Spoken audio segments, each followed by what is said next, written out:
Olá, amigos! A seleção brasileira vai iniciar a jornada no mata-mata da Copa América neste sábado, 10 horas da noite, horário de Brasília, 6 da tarde, no horário de Las Vegas, no estado de Nevada, nos Estados Unidos. É o mesmo palco em que enfrentamos a equipe do Paraguai pela segunda rodada, o Allegiant Stadium. Para esse jogo, quem vencer avança, quem perder volta para casa e a pentacampeã mundial tem o desafio de mandar os uruguaios de volta para Montevidéu. Para isso, não teremos Vinícius Júnior. E o técnico Dorival Júnior já definiu, já bateu o martelo que o menino Endrick, camisa 9, 17 anos, fará a primeira partida dele como titular da seleção brasileira. Ele que foi convocado pela primeira vez na data FIFA de novembro para os jogos nas eliminatórias contra Outubro e Argentina, entrou nas duas partidas, voltou a ser convocado na data FIFA de março, fez gol contra a Inglaterra, fez gol com a Espanha, contra a Espanha, chegou a atuar também nesse processo durante a Copa América, mas não havia sido ainda titular. Depois de um longo tempo, pega duas convocações no ano passado, duas convocações em março, 2 amistosos antes da Copa América, mais 3 jogos durante a competição. 9 jogos depois de estar à disposição da seleção na 10ª partida, Endrick terá a missão de substituir Vinícius Júnior e ser o centroavante referência na pentacampeã mundial. Aliás, vai ser a primeira vez que o técnico Dorival Júnior vai mandar um time titular a campo com um 9 de ofício. Ele chegou a jogar com o Evanilson contra a equipe do México, mas era um time mais alternativo dentro do gramado. Então, para substituir Vinícius Júnior, o Dorival mantém o esquema no 4-3-3, traz um 9 de área, um 9 de referência. É bom ver a seleção brasileira com um homem-gol, com um definidor, e o Rafinha vai cair aberto por um lado, o Rodrigo, na ausência do Vinícius Júnior, vai cair mais aberto pelo setor esquerdo do terreno. A tendência na escalação que vai ser confirmada no treino de véspera. Vale lembrar que o Dorival Júnior não teve a oportunidade de trabalhar com esse 11 inicial na primeira atividade de preparação no Complexo Wilson Soccer em Las Vegas, já que os titulares do duelo contra a equipe da Colômbia tiveram que fazer apenas um trabalho regenerativo. O planejamento da pentacampeã mundial para esse jogo de quartas de final teve o jogo contra a Colômbia, depois apenas a viagem, e o regenerativo só foi realizado na quinta-feira. Então, o trabalho tático com os 11 atletas, a composição do modelo de jogo, a consolidação das ideias será apenas ajeitada neste treino de véspera, sexta-feira, por volta das 8 horas da noite no horário local. Tá muito quente, a seleção tá pegando temperaturas de até 47 graus, às 7, 8 horas da noite, o termômetro ainda tá marcando 40, então a seleção tá treinando um pouquinho mais tarde para tentar diminuir os efeitos desse calorão na saúde e no desempenho dos jogadores dentro de campo. Então, neste último treino que o técnico Dorival Júnior vai ter com a equipe antes do mata-mata, ele vai consolidar o time titular, mas a tendência é que o técnico Dorival Júnior escale o time, além da chegada do Endrick na vaga do Vinícius Júnior, com uma outra mudança. Guilherme Arana volta a ganhar a posição pelo setor esquerdo do gramado, ou seja, o Wendel vai para o banco, Arana no time titular. Vinícius Júnior está suspenso, ele fica de fora, Endrick no 11 inicial. Então a equipe vai a campo com o Alisson no gol, Danilo na lateral direita, Marquinhos, Éder Militão e Guilherme Arana, João Gomes, Bruno Guimarães e no comando da armação, Lucas Paquetá. O ataque com o Rodrigo, tendo muita liberdade para pisar por dentro, já que ele vai ser uma espécie até de meia construtor ao lado do Lucas Paquetá, para que o Guilherme Arana, no momento ofensivo, seja quase como um ponta, aquele lateral agudo que pisa na linha de fundo. E aí, fechando esse time, esse trio ofensivo com o Rodrigo, Rafinha e o Endrick. O Dorival até fala que o Endrick não é aquele centroavante de área, porque é sim um homem-gol, um definidor nato, mas o Dorival espera um Endrick se movimentando bastante, fazendo facão, tentando aquelas bolas em velocidade na transição. Vamos ouvir. O Dorival fala, diz que não foi por conta de um pedido popular, mas que esperou o momento certo para colocar o Endrick no 11 inicial. Tudo já estava previsto, tudo já estava programado.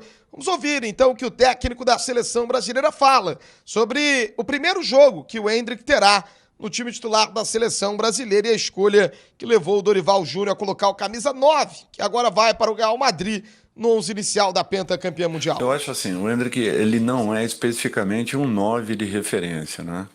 Ele não é aquele jogador fixo, aquele jogador que prefere aquele trabalho basicamente de pivô. Endrick também é um jogador que tem flutuação, tem esse movimento. Realmente, nas últimas equipes que eu tive, sempre tivemos aí um centroavante de origem.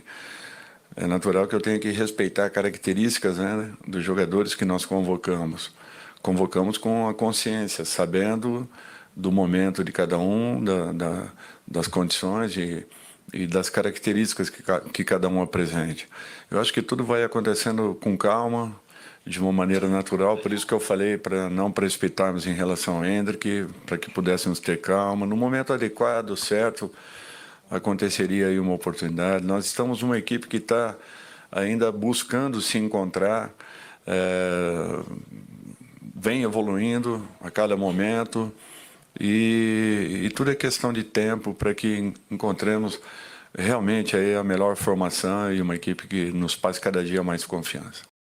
Chegou o momento que o menino possa agarrar essa oportunidade da vida dele, quem sabe, se consolidar como um titular da seleção brasileira. Gente, o mata-mata é outra história. É claro que o que você fez na fase de grupos, a bagagem, é importante, mas o que importa no fundo mesmo, são os 90 minutos.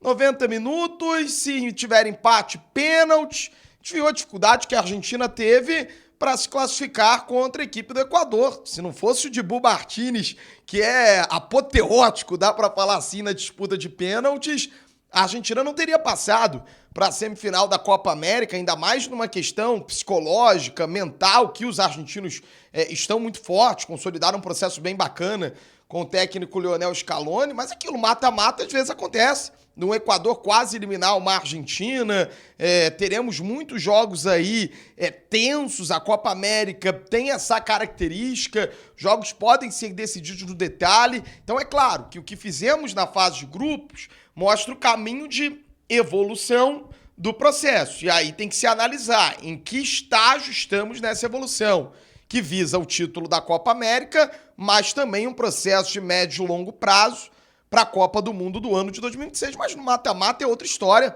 90 minutos ali que você precisa minimizar erros, tá com uma equipe bem ajustada, ter uma equipe corajosa para ter boas definições no gramado, mas o discurso interno na seleção brasileira é de que não tem que ter medo dos uruguaios, muito pelo contrário.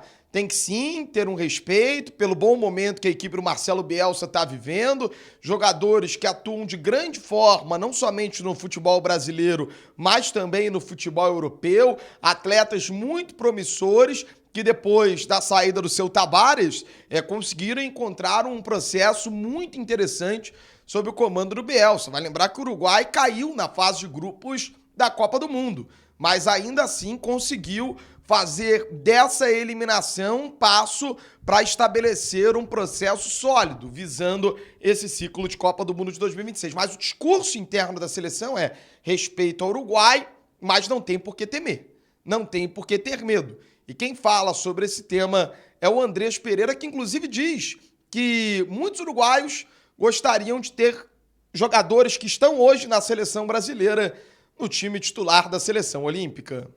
O time do Uruguai é um time qualificado, tem muito bons jogadores, como você disse, mas a gente também, o nosso meio de campo é muito bom, todos os jogadores jogam na Premier, qualificado, se a gente pegar nome por nome, a gente tem uma seleção que eles sonhariam em ter em Uruguai. Então eu acho que a gente não perde nesse aspecto, a gente tem uma seleção muito, muito boa, e a gente está bem tranquilo nesse aspecto, a gente vai se preparar da melhor forma. Eles gostam de ter a bola, a gente também, e a gente vai fazer de tudo, como eu disse, para ficar com a bola o máximo possível e deixar escorrer. Eu acho que a gente tem fases no jogo que a gente tem que ler o jogo diferentemente, dependendo em qual etapa que a gente está de construção com a seleção, que seja o início do ciclo, o final. Dependendo do jogo, o campo é menor, o campo estava muito seco contra a Colômbia, é uma equipe muito física, muito forte, que isso ajuda eles muito. Então tem horas que a gente não vai conseguir sair jogando, tem horas que a gente não vai talvez jogar o futebol mais bonito, mas a gente vai fazer o necessário para vencer o jogo, mas também não perder o jogo. E nesse momento, no segundo tempo, o que aconteceu foi isso, a gente estava sofrendo um pouco mais, ele estava pressionando a gente bem na saída de bola, e a gente percebeu que a gente vai ter que defender um pouco mais para manter o resultado e depois escapar no contra-ataque. Sobre o Uruguai, que eles jogam dessa forma, a gente vai ter que achar uma forma que a gente vai ficar com a posse, deixando eles sem bola o máximo possível, que eles não tenham essa oportunidade de reagir no nosso erro. Então é um jogo de a gente vai ser de detalhes, o time que errar menos vai ganhar o jogo, com certeza. É um Brasil pronto para encarar a Celeste Olímpica, bicampeã do mundo. É um time que está buscando um processo de evolução, sim, assim como a Colômbia, assim como a Argentina, assim como o Uruguai, são equipes que estão num processo mais avançado do que o nosso. Dorival está indo para o 8º jogo no comando da seleção brasileira. Ainda é um início de trajetória. A gente olha para um processo de Copa do Mundo que pode ter uma bagagem muito maior para consolidar essa evolução da pentacampeã mundial. Os jogadores também analisam como é que eles enxergam esse processo, porque um dos grandes objetivos, além, é claro, do sucesso esportivo na Copa América e na Copa do Mundo, é se reconectar com o torcedor brasileiro. E a gente sabe que a pressão é muito forte. O próprio Luizito Soares, que jogou no Grêmio no ano passado, deu uma entrevista antes dessas quartas de final, dizendo que a pressão no futebol brasileiro é um negócio de maluco, que não se tem em lugar nenhum, que o brasileiro é obsessivo nesse sentido, pressiona sempre, quer sempre que o time seja campeão, e a gente vive uma realidade do nosso futebol de 12 grandes e até dos times que estão fora do bloco dos 12 grandes, há times com muito investimento, que tem pressão para ter bons resultados também. Geralmente ninguém se contenta ali com o meio de tabela, todo mundo quer sempre o ponto mais alto, pelo menos ali beirando um G4. Isso reflete também na seleção. A maior seleção do planeta, 5 taças conquistadas, e o próprio Luizito falou, pro brasileiro é meio que só tá bom se ganhar. No fundo, talvez a gente tenha de fato essa relação com a seleção pentacampeã do mundo. É um momento que eu sinto de abraçar a nossa seleção brasileira, sabe? Eu sei que parece que a coisa tá meio estranha, que não tá evoluindo, mas eu tô olhando com um olhar bem esperançoso para a pentacampeã mundial. Eu tenho dito isso aqui para você que nos acompanha diariamente no canal da Litoral News, que eu tô mais confiante no processo para a Copa do Mundo de 2026 do que propriamente agora para a Copa América. Eu entendo que é um processo que vai se consolidar, vai dar frutos, vai resgatar a seleção. Vencer a Copa do Mundo é muito difícil, gente. Vencer a Copa do Mundo é extremamente difícil. Mas eu confio muito que a gente vai encontrar esses processos para fazer um time principalmente competitivo, corajoso, com boa definição, criativo, para chegarmos em 2026 bem na fita. Para chegarmos em 2026 com condições de batalharmos pelo hexacampeonato mundial. E agora, para a Copa América, apesar de um desempenho que ainda não empolga, eu confio que, tendo uma seleção competitiva que não é favorita, nós não somos favoritos, precisamos reconhecer isso, pelos processos que estão mais consolidados das outras seleções aqui em Sul-América, mas eu vejo que há sim possibilidades, formando um time competitivo, minimizando os erros, uma equipe corajosa, com definição, ajustando o meio de campo, a gente pode, quem sabe, conquistar a 10ª taça da Copa América. Eu estou esperançoso para o futuro, mas acreditando, de fato, que podemos ter sucesso agora nas quartas de final, mesmo enfrentando um time forte como é o time do Uruguai. O Andrés fala sobre esse momento de evolução da seleção brasileira.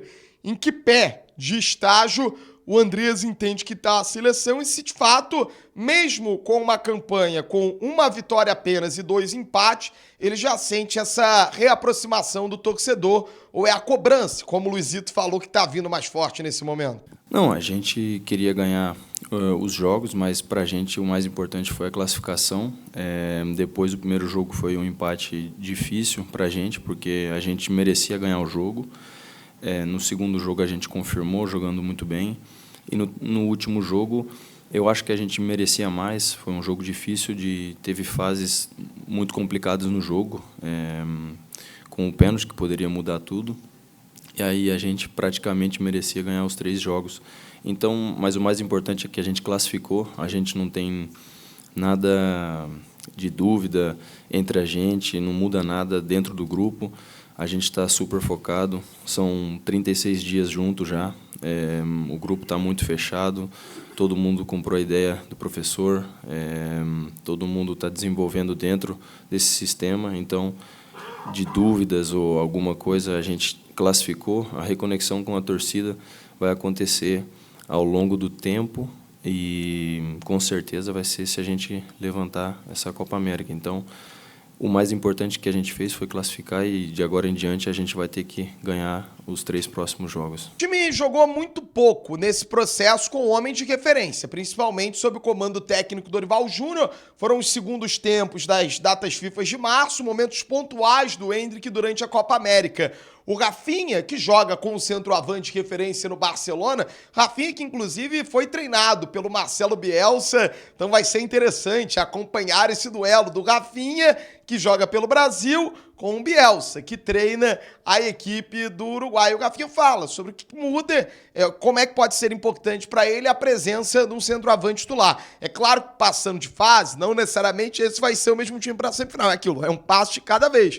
Mas quem sabe a seleção não encontra uma maneira interessante de se comportar dentro do gramado, com o Rafinha aberto pelo lado direito, o Rodrigo pelo lado esquerdo, mas com muita liberdade para se aproximar pelo centro ao lado do Lucas Paquetá, e o Endrick tendo a missão de fazer aquilo que ele sabe fazer de melhor.